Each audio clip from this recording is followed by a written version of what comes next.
پیښو څرنګوالی مو کولی او د جنګ ګټې تاوان ته مو کتلی. جنګ و پاته هر سړی په سوله خوښ، د ستر زیان په مقابل کې بری نه لري ارزښت. دا چې ګټه و تاوان نه رامعلومیږي نو د سولې امکانات به هم کمیږي. تاسې وګورئ دا دونه تکلیفو ته، دې مرګو پټاوو، دې زیانو ته پرمختګ دپاره موږ کښلی دا زیار دی چې هر څه مو قربان کړي دا اوس کار دی. اساسي قانون طالب چې نه مني موږ به ومنو قانون قرآني. اساسي قانون طالب که نه مني موږ به ومنو قانون قرآني.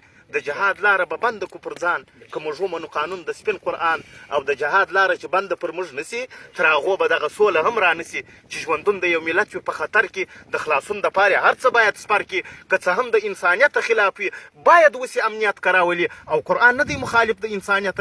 موږ پوهېږو په دا ټوله حقیقت که موږ ومنو قانون د پاک قرآن مشکلاتو نه به خلاصو ټول کسان. دا مرګونه پټاونه چې نن کېږي که قانون د قرآن راسي ټول ختمیږي.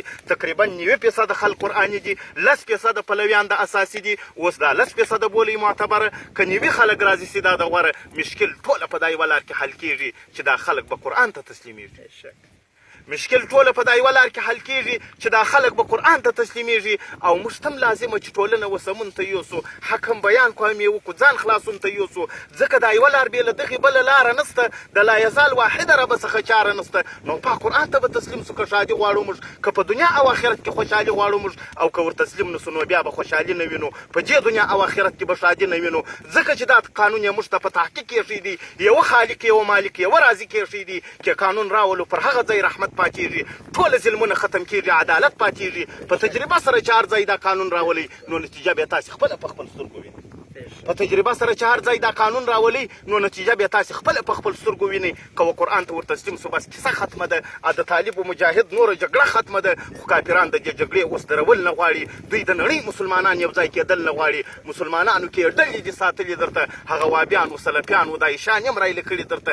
موږ ته څه پېښه چې قانون د پاک قرآن نه غواړو. مؤمنان نه یو چې صفا سو چې اسلام نه غواړو. که و قرآن ته ور تسلیم سو خواري ختمیږي. د دغه ملکه جنګ جګړې در به درې ختمیږي. کافران غواړي مؤمنان چې در په دره وسي، مسلمانان چې ټول د دوی تحت اثره وسي، چې دوی یې وکاروي خپل د هدفو دپاره، د خپلو ورونو سره جنګ ته درېدو دپاره. چې طالبان د پاکستان تور پنجابیان بولي او د افغان حکومت د کفر غلامان بولي. د دواړو مرګ یې روا کړي دروغجنې نړۍ. ورور یې د ورور په جنګ اخته کړلو ظالمې نړۍ. د یوه کور خلک سره وژنو دا اوس سم کار بولي. ورور چې پر ورور ظلم کوي دا اوس د نن کار بولي.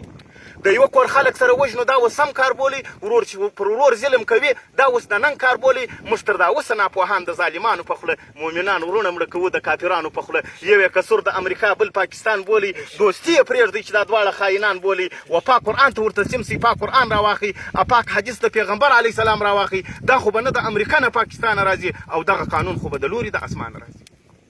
و پاک قرآن ته ور تسلیم سئ، پاک قرآن راواخلئ، پاک حدیث د پیغمبر علیه السلام راواخلئ. دا خو به نه د امریکا نه پاکستان راځي، او دغه قانون خو به د لوري د اسمان راځي. د اسماني قانون اوس ولې نه مني مشران؟ که ومني بیا خیانت نسي کوی دغه شان.